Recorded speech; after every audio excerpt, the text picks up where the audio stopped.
everybody. Welcome back to another episode at Creating Hanley. And today's episode, we are talking about economy blocks. What is an economy block? We're also going to talk about fussy cuts. What's a fussy cut? We're going to talk about a diamond in a square in a square, and a square on point in a square. What are these? And why does this block have all these names? Let's get into it. So, this is an economy block. This is an economy block. This economy block. This economy, economy, economy, economy, and even this one, which you haven't seen yet, economy. Economy blocks. These are all examples of economy blocks. They're also all examples of fussy cut blocks. Now, a fussy cut is something that you have specifically cut out, a motif or a design of some sort, a print that you wanted to highlight in the center of your block. This is a fussy cut. This is also an economy block. This is also a square in a square.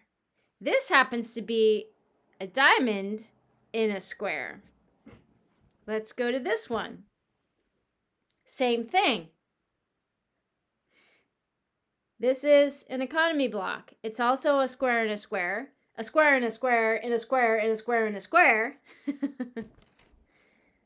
Fussy cut, economy block. Fussy cut, economy. Fussy cut, economy. Definitely economy, this one. This was the very first video. So, these are all in my playlist that I've created called Square in a Square. So far, there are five videos, 4 different techniques, 5 videos, including a layer on how to layer for your economy block, fussy cut, square in a square, diamond in a square block. Here's a diamond in a square. It's still a square. If you square that up, it's in another square. So, all of these.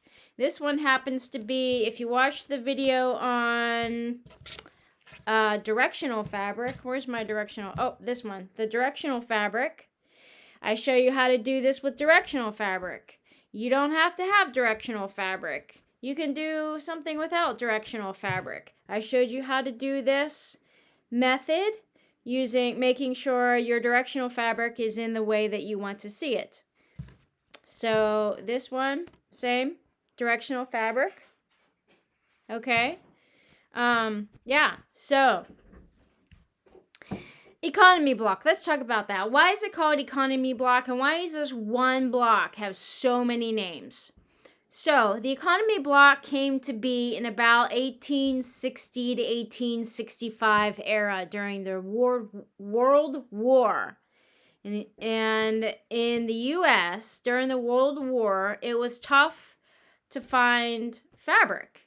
And what women would do, and it was mostly women, sewists or quilters, there would be pieces of fabric that they didn't have enough of to make clothing, but they could make warm blankets or warm quilts, right? They could make enough, they could gather enough pieces of fabric, put it in a nice, eye-appealing design, such as this, and just put little pieces together to make a nice warm blanket. And that is where the economy block comes into play. That's why it's called economy, because maybe they didn't have yards and yards of fabric that they could make clothing, new clothing, but they could find enough little scraps to make a blanket, and then you can stay warm.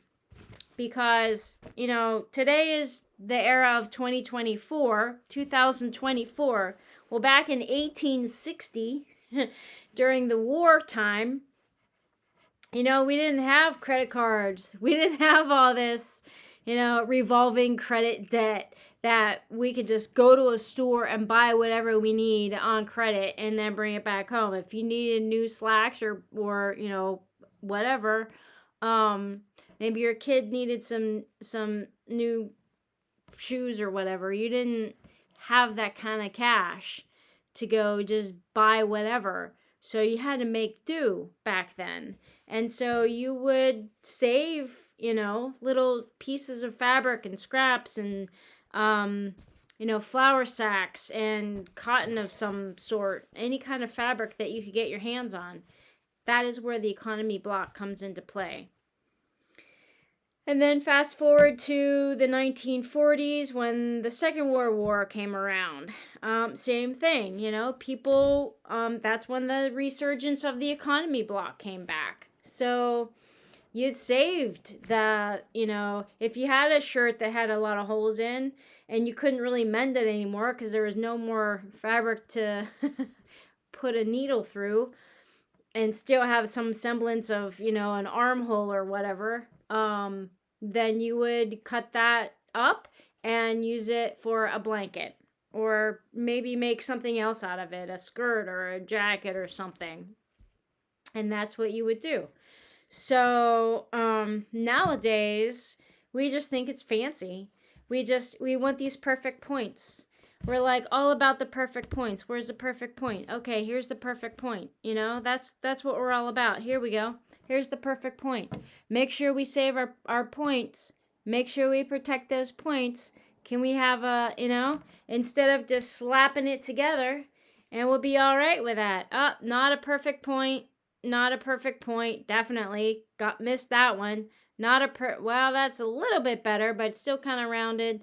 The point over here is cut off a little bit, So what? This will keep you nice and warm, right? But this one, nope, we had to fold it and iron and make sure we got our perfect points. So, that's where the fussy cut comes in. So if you want a motif, you can cut out whatever it is. Maybe you have roses or, whatever. You make that your center. And then you find the little bits of piece of fabric around it. And then you buy some more or find some more bits of fabric around that. And then this is a sampler that I made a couple of winters ago. 2 winters ago. So I know you haven't seen it yet. I just kind of was practicing on this one. And so you can see these are all square in a square or economy block. But I, practiced different ways. And so I made this one just big with no sash around it. I made this one a little bit smaller and I put a sash. So this one happens to be a true square in a square. So do you see the red sash around it? That's also another square. So you can have this square inside this square on point, and then you have another square around that, and then you actually do frame it 90 degrees with a sash. And then this actually is a true sash because it's joining these blocks to these blocks. So this is a true sash. So do you see I was just playing around with that?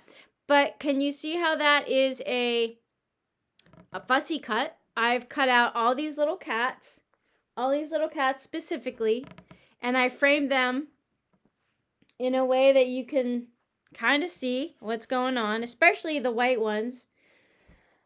And I was just playing around with different colors, right? And then you put those in a bigger block and frame it. And that is how you preserve fabric when you don't have enough, maybe. That is also how you can make it a little bit more special, fussy cutting. So fussy cut is just taking a picture from fabric and just making sure that that picture is center. And so I did that with these other Christmas cats. This one, So I centered them in the cut. These happen to be 3.5-inch squares. And then you just put some fabric around those. That is all that the economy block is. the fussy cut block, the diamond in a square and a square, and then you just add the layers like this if you want to, the layers like that. So it's cascading squares out and out and out, more layers. Or you do something like this. You just put all the little ones together and bind them or sash them. I was going to say bind them with a sashing, but you just sash them all up. And then you can put a border around that too. That's all that is. So it's the exact same block. So all those different labels are the exact same block. How many layers you put around it is up to you and the pattern that you're following or whatever creative thing that you want to make. So I just wanted to come on and say that. So this is part of the block in a block or square in a square series. And there's 2 other methods that you can use to make a square in a square. But I'm not going to make those on video. I'm going to show you, I'm going to send you to some other videos to go ahead and do that. 1, because I don't have the material. And 2, it's really fiddly. And you know what? I don't like fiddly in my quilting. So I'm not going to do it. But I will send you to some videos that do a fantastic job. So the first fiddly way is foundation paper piecing. You've probably heard English paper piecing, foundation paper piecing. There's another term for it. Anyway, the paper piecing method, and then also the method where you use freezer paper. So you can use freezer paper or just regular paper, or maybe even newsprint. I'm not going to do that. 1, I don't have freezer paper, and I'm not going to go out and buy it just for this video because I don't have it on hand. And I thought about doing that today. I was like, you know what? I'm going to go get something. And then I was like, why? I'm going to use like this much of the whole thing, and I'll probably never do it again because it's really fiddly. So anyway, I'm going to show you, or I'm going to send you to these videos. So Karen Brown from Just Get It Done Quilts, she does fantastic videos. In some of her early videos, she shot film outside, and she like splices all these shots together. And I actually like her early stuff. Some people find it because she's like walking her dog and stuff. Some people find it a little bit like she's moving too much. I actually think she does a great job. But anyway, her economy block video is called Economy Block, Fussy Cut, Square to Square, 3 methods, 3 sizes. Just Get It Done Quilts by Karen Brown. She does the paper piecing that way.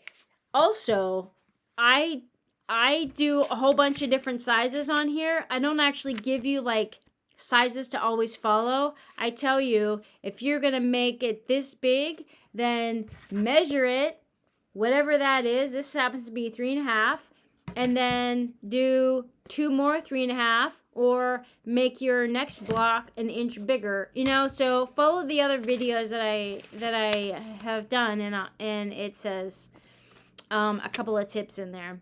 The number 2 video, Teresa Down Under, she does not talk at all.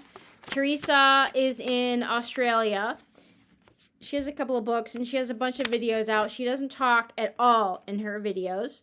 It's just video, and she writes on the screen the measurements that you need. But she does really great work. Another video that I came across when I was researching this is Soft Squares Quilting with Lynn, and her video titled Easy Way to Make a No-Cut Square in a Square Quilt Block.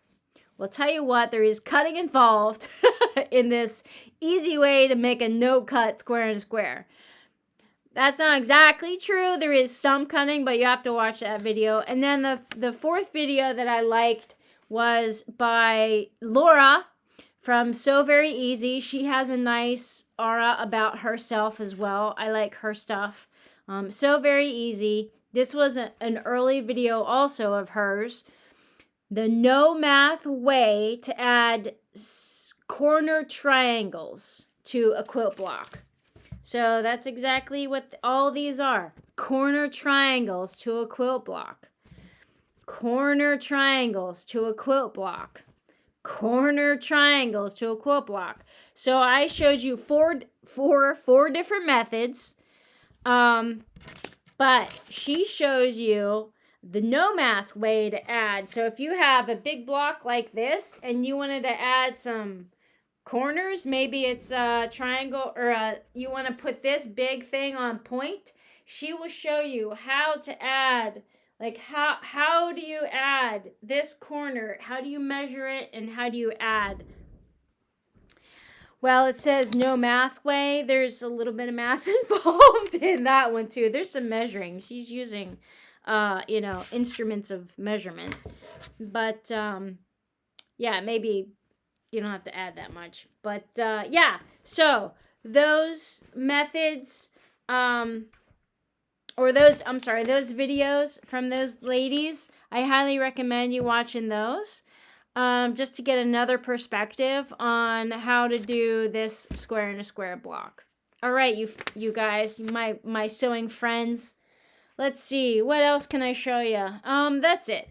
So I just want to kind of keep this a little bit more simple. I'm not going to actually do any sewing right now, but I just wanted to say all those names are the exact same square. The economy block, the diamond in a square, the square in a square on point, the fussy cut, the economy, we already said that, and what else was there? I think that was it. Okay, so yeah, you can paper piece this, you can freeze your paper on how to do that, but that is much more fiddly than I want to get into. So you guys have fun with that, and I'll see you on the next video. Bye for now.